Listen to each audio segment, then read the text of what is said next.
Good morning to all of you and welcome back on my YouTube channel Grow Skill Academy। तो बेटा आज का जो हमारा टॉपिक है वो बहुत ही इंटरेस्टिंग टॉपिक है जिसका नाम है बेटा इट एंड देयर। बच्चे हमेशा कंफ्यूज होते हैं और आप भी कंफ्यूज होते हैं बेटा कि इट कहाँ लगा है और देयर कहाँ लगा है, क्योंकि ये ऐसे सब्जेक्ट है कि जिनका सेंटेंस में नाम नहीं है लेकिन काम है। अगर आपके पास सब्जेक्ट है मैं, तुम, हम, वे, वह, राम, मोहन, गीता, सीता, जितने भी आपके सब्जेक्ट हैं तो बेटा उनका नाम रहता है सेंटेंस में। अगर आ गया मैं तो आप बोलते हो आई, अगर आ गया हम तो बोलते हैं वी, आ गया तुम तो बोलते हैं यू, तो आप उसका यूज कर रहे हो। लेकिन इट और देयर ऐसे सब्जेक्ट है बेटा जिनका सेंटेंस में कोई नाम ही नहीं है। तो अब बता बेटा जब नाम ही नहीं है तो यूज कहां से करेंगे। तो आज जो हमारा कंसेप्ट है वो फुल कंसेप्ट के साथ बताने जा रहा हूं कि कहां इट का यूज करोगे और कहां देयर का यूज करोगे। बड़े ध्यान से बड़े अच्छे से सीखना बेटा, ध्यान दीजिएगा। इट की कोई हिंदी नहीं होती है बेटा और देयर की भी हिंदी नहीं होती है। और आप अगर एक देयर का यूज जानते होंगे तो वहां, तो हाँ बोला जाता है भाई वहां जाओ, गो देयर। वहां मत बोलो, डोंट स्पीक देयर। तो वो आपका यूज अलग है। लेकिन आज जो मैं यूज लेकर आया हूं बेटा वो इट और देयर दोनों हमारे क्या हैं, सब्जेक्ट। अब ये सब्जेक्ट है लेकिन एक चीज हमें कंफ्यूज कर रहा है कि सर इनकी हिंदी तो होती ही नहीं है, तो हम यूज कैसे करेंगे। तो बड़े ध्यान से अच्छे से सीखना। इट भी सब्जेक्ट है और देयर भी सब्जेक्ट है, लेकिन जो इट है बेटा वो हमेशा सिंगुलर सब्जेक्ट होगा और जो देयर है वो आपका सिंगुलर भी है और प्लूरल भी है। सिंगुलर भी नहीं है, प्लूरल भी नहीं है। अब आप कंफ्यूज हो रहे हो, अरे सर अभी आप कह रहे हैं सिंगुलर भी है, अभी आप कह रहे हो सिंगुलर नहीं है, अभी आपने कहा सर प्लूरल है और अभी आप कह रहे हैं सर प्लूरल नहीं है। तो हम कैसे समझें कि कब है सिंगुलर कब है प्लूरल। तो वेट कर बेटा, ऑटोमेटिक समझ में आएगा कि सिंगुलर है कि नहीं है, प्लूरल है कि नहीं है। तो बड़े ध्यान समझना कि कहां पे यूज करते हैं इट। जब बेटा दिन के बारे में पता चले, महीना के बारे में पता चले, साल के बारे में पता चले, मौसम के बारे में पता चले, समय के बारे में पता चले, प्राकृतिक घटना के बारे में पता चले, तो वहां सब्जेक्ट हमेशा इट लाना है। मतलब ऐसा कोई सेंटेंस, बड़े ध्यान समझना कि इट का यूज आप कहां करोगे। ऐसा कोई सेंटेंस जिसमें दिन बता रहा हो, ऐसा कोई सेंटेंस जहां महीना बता रहा हो, अभी एग्जांपल से समझेंगे, और ऐसा जैसे साल बता रहा है, मौसम बता रहा है, समय की जानकारी दे रहा है, प्राकृतिक घटना की जानकारी दे रहा है, तो ऐसे के लिए बेटा सब्जेक्ट हमेशा इट का यूज करना। दूसरा पॉइंट कि देयर का यूज कहां करेंगे, जहां बेटा व्यक्तियों या वस्तुओं की संख्या या मात्रा का बोध हो। अगर व्यक्तियों और वस्तुओं की संख्या या मात्रा का बोध हो रहा है तो वहां देयर का यूज करो। लेकिन अगर दिन, महीना, साल, मौसम, समय, प्राकृतिक घटना बताई जा रही है तो वहां इट का यूज करो। अब अभी मैंने कहा कि सर ये सिंगुलर भी है और नहीं भी है, तो कैसे समझेंगे। तो अब ध्यान देना बेटा कि देयर सिंगुलर है कि प्लूरल है, मतलब एक वचन है कि बहुवचन, ये डिपेंड करेगा व्यक्तियों और वस्तुओं पर। अगर एक व्यक्ति है तो सिंगुलर है, एक से अधिक व्यक्ति हैं तो प्लूरल है, एक वस्तु है तो सिंगुलर है और एक से अधिक वस्तु है तो प्लूरल है। मतलब जब व्यक्तियों और वस्तुओं की संख्या और मात्रा बताएं तो वहां देयर का यूज करना। क्लियर? अब यहां ध्यान देना बेटा, दिन को इंग्लिश में बोलते हैं डे, महीना को बोलते हैं बेटा मंथ, साल को बोलते हैं ईयर, और मौसम को बोलते हैं बेटा वेदर, और समय को बोलते हैं बेटा टाइम। अब मैंने कहा बेटा प्राकृतिक घटना, तो आप बोल सकते हैं नेचुरल इंसिडेंट, नेचुरल इंसिडेंट। अब व्यक्तियों की संख्या, तो आप बोल सकते हैं नंबर ऑफ पीपल, या पर्सन्स भी लिख सकते हैं बेटा। एंड क्वांटिटी ऑफ, क्वांटिटी मतलब मात्रा, quantity of things, quantity of things. तो अगर दिन, महीना, साल, मौसम, समय, प्राकृतिक घटना बताएं तो वहां सब्जेक्ट हमेशा इट होगा, और जब व्यक्तियों की संख्या और मात्रा बताए बेटा तो वहां सब्जेक्ट हमेशा देयर होगा। तो कंफ्यूज मत होना। अगर इनको बेटा टेंस में यूज कर रहे हैं तो आपको ऑलरेडी पता है हमारे पास 3 टेंस हैं, प्रेजेंट, पास्ट एंड फ्यूचर।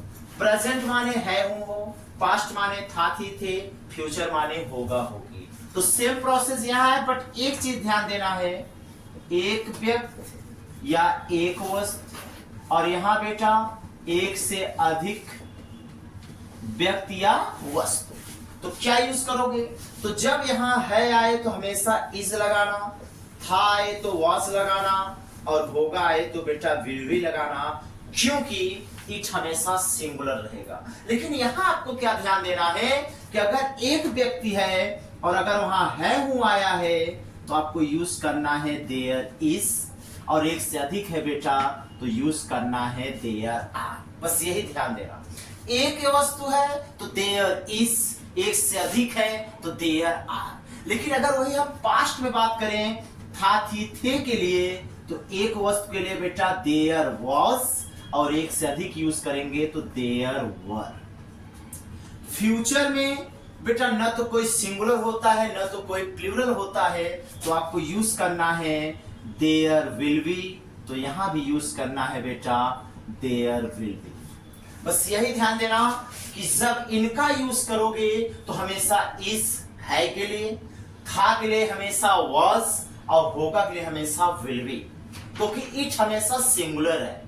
लेकिन जब वह देयर में आओगे तो बस उस व्यक्ति और उस वस्तु को देखना। अगर एक वस्तु है और प्रेजेंट में है तो देयर इज, एक से अधिक वस्तु है प्रेजेंट में है तो देयर आर। पास्ट में एक वस्तु के लिए देयर वाज, एक से अधिक के लिए देयर वर।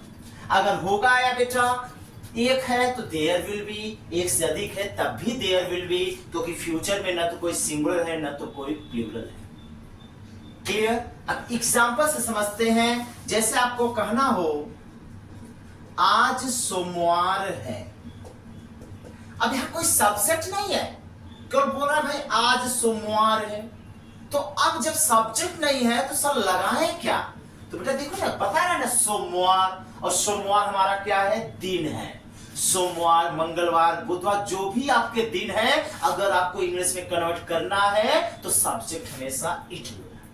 तो अगर मैंने कहा आज सोमवार है तो आज की मीनिंग तो मैंने लिखा भाई टुडे, सबको पता है। अब लेकिन आया सोमवार है तो ये मत बोलना टुडे इज मंडे, गलत है। तो आपको बोलना है टुडे इट इज मंडे। आज सोमवार है, टुडे इट इज मंडे।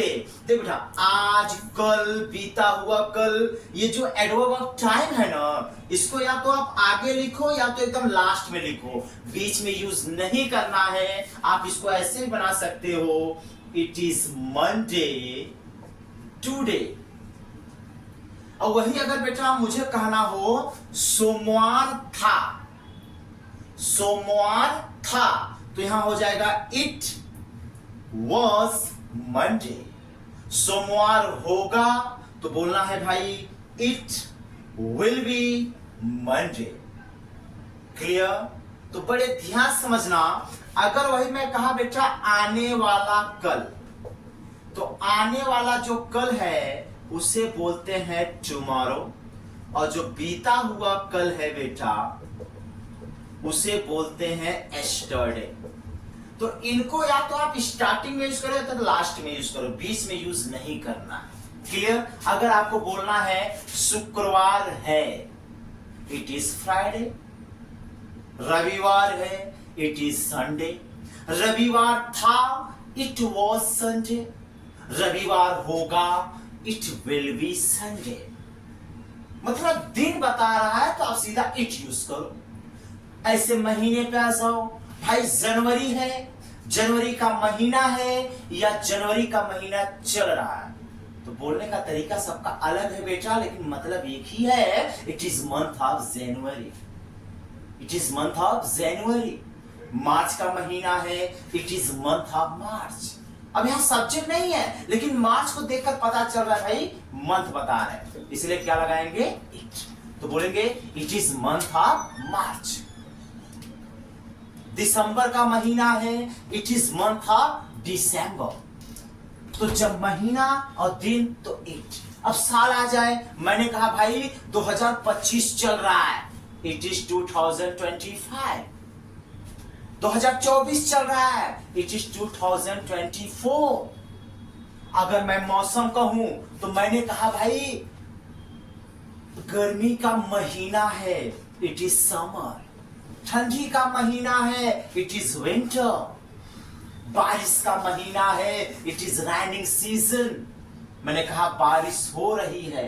अब बारिश हो रही है, यहां कोई सब्जेक्ट नहीं है, क्योंकि बारिश होना आपका वर्ब है, लेकिन मुझे पता चल रहा है भाई मौसम बता रहा है, इट लगाओ ना भाई, इट इज रेनिंग। बारिश होती है, इट रेन्स। बारिश हो सकती है, इट मे रेन। अब आधे बच्चे कहते हैं सर बारिश हो सकती है, तो होने का मैंने तो मे बी पढ़ा है। तो भाई बी का यूज कब होता है? जब होना है। तो लेकिन बारिश होना ही एक आपका वर्ब है, तो बारिश हो सकती है, इट मे रेन। समय बताना हो, 9 बज रहा है, इट्स 9 o'clock। 8 बज रहा है, इट्स 8 o'clock। तो इस सब के लिए आप हमेशा यूज करो बेटा इट। लेकिन जब व्यक्तियों और वस्तुओं की संख्या बताई जाए तो वहां यूज करोगे देयर। जैसे मैंने कहा एक राजा है, अब यहां व्यक्ति की संख्या बता रहा है, भाई एक राजा है, तो आपको यूज करना है देयर इज अ किंग। एक मोबाइल है, देयर इज अ मोबाइल। एक पंखा है, देयर इज अ फैन। तो इस सब के लिए आप देयर यूज करो। और वही मैंने कहा भाई 2 मोबाइल है, तो अब यहां यूज करोगे बेटा देयर आर 2 मोबाइल्स। भाई 2 हुए तो मतलब प्लूरल में गए ना बेटा। तो जहां व्यक्तियों और वस्तुओं की संख्या बताएं तो वहां देयर का यूज करो। जैसे आपको कहना हो मेरे घर में 10 किलो गेहूं है। अब आप मात्रा बता रहे हो भाई मेरे घर में 10 किलो गेहूं है। अब 10 किलो मतलब क्या, एक है कि एक से अधिक है? तो सर एक से अधिक है, और जब है आया तो भाई प्रेजेंट को दिखा रहा है, तो आप क्या करोगे there are 10 kg wheat in my home। मेरे स्कूल में 10 बच्चे हैं, देयर आर 10 स्टूडेंट्स। चिल्ड्रन मत बोलना। स्कूल में, कॉलेज में, क्लासेस में जब बच्चे बोले तो स्टूडेंट्स, घर में, गांव में, शहर में जब बच्चे बोले तब चिल्ड्रन का यूज करना। ये डिफरेंस समझना। और जो लोग होते हैं लोग, तो लोग की मीनिंग 2 होती है, एक पीपल, एक मेंबर्स। घर की बात हो, गांव की बात हो, घर की बात हो और गांव की बात हो, तो जब घर में लोग आए तो मेंबर्स, क्योंकि घर के लोग सदस्य होते हैं। और जब वही गांव की बात आए तो वहां पीपल होते हैं। ये दिमाग में रखना बात, कंफ्यूज मत होना। तो ये था पॉइंट इट और देयर का। और अगर इसको अच्छे से देखना है बेटा, तो अगर मैं आपसे कहूं मेरे शहर में 10 बच्चे हैं। अब इसको बनाने का प्रोसेस, तो इसको बेटा हमेशा पीछे से ही बनाते हैं। अब यहाँ सीधा देखो संख्या बता रहा है, तो जहां संख्या और मात्रा बताया वहां यूज करना है आपको देयर। तो देखो पहले आपको टेंस लेना है, फिर आपको नाउन को यूज करना है, फिर आपको अदर वर्ड। जब ऐसे हम बना लेंगे सिंबल तो किस वर्ड को कहां रखना है कंफ्यूज नहीं होंगे। तो अब देखो यहाँ है आया, तो है के लिए आपको बताया गया देयर इज और एक बताया गया देयर आर। तो अब यहाँ देखो कितना है 10, मतलब एक से अधिक है। तो जब एक से अधिक है तो क्या यूज करोगे देयर आर, ये खत्म। अब कह रहा है 10 बच्चे 10 चिल्ड्रेन। अब मैं यहाँ स्टूडेंट्स नहीं लिखूंगा, स्टूडेंट्स में वहां लिखता जैसे आ गया स्कूल कॉलेज क्लासेस, तब यहाँ हम स्टूडेंट्स लिख सकते थे, लेकिन यहाँ शहर की बात हो रही है तो हम यहाँ क्या यूज करेंगे चिल्ड्रेन। क्लियर। अब नेक्स्ट क्या भाई, मेरे शहर में इन माय सिटी, वही बोलते हैं हमारे शहर में इन आवर सिटी, तुम्हारे शहर में इन योर सिटी, मोहन के शहर में इन मोहन सिटी या इन सिटी ऑफ मोहन। तो इस तरह से यूज करते हैं। तो ये था डिफरेंस इट एंड देयर। जब ये सब बताएं तो इट लगाना और जब ये बताएं तो देयर लगाना, क्योंकि ये ऐसे सब्जेक्ट हैं जिनका सेंटेंस में नाम नहीं है, केवल काम है। तो कोई भी कंफ्यूजन हो बेटा तो कमेंट बॉक्स पर कमेंट करिए, आप पूछिए और इस पर प्रैक्टिस करो। ओके, तो ये था कंफ्यूजन वाले वर्ड्स इट एंड देयर। ठीक, तो मिलते हैं नेक्स्ट वीडियो में।